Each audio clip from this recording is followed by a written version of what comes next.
Ayolingizga ko'rsatishim kerak. Endi parfyum zemarlikda, juda ham qiziqarli parfyum. Hidini ko'ring. Shaftoli hidi bilan gulni shunaqa zo'r qilib bergan. Hozirgi kunda bu yil trend bo'layotgan shaftoli bilan malina hid trend bo'lyapti. Delina kolleksiyasida nima farqi bor desangiz, bunda shaftoli bilan gulini qilib bergan. Juda ham qiziqarli parfyum. Ikkinchi variantga, men buni yaxshi ko'rib qoldim. O'zim ham sevib qolgan kelib qoldi. Marakuyani dahshat qilib beribdi.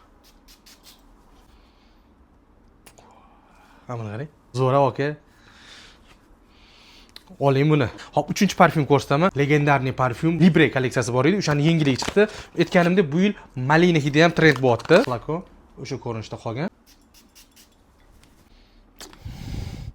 Libreni o'zini hidi qolgan, lekin malinani zo'r qo'shib bergan. Mana ko'ryapsizmi mana? U как раз Libre ishlatyapti o'zlariga. Buni ham yoniga yengillik sifatida qo'shib olsangiz bo'ladi. Endi oxiriga qizingizga bonus sifatida ayolingiz, qizingiz ham ishlatsa bo'ladi. Juda ham zo'r parfyum. Jimmy Choo oilasida asalligini. Hidi ham shunga yarasha zo'r chiqqan. Bu universal. Ko'ring. Shu aytganda charchatmagan hid. Misty yorlar, shunga o'xshagan nejli hidlarni yaxshi ko'radiganlar uchun zo'r. Ya'ni qizlar ham, ayollar ham foydalansa bo'ladigan parfyum. Eng kamida 10 mg olib test tariqasida sinab ko'ringlar. Ma'qul ko'rsa, kattasini bizdanmi yoki o'zingizdan yaxshi ko'rgan parfyumeriyadan xarid qilsangiz bo'ladi. Narxlar bo'yicha Telegram sahifamizga o'tib olsangiz, profilda linki bor. U yerda to'liq narxlari, hamma ma'lumotlar ko'rsatilgan.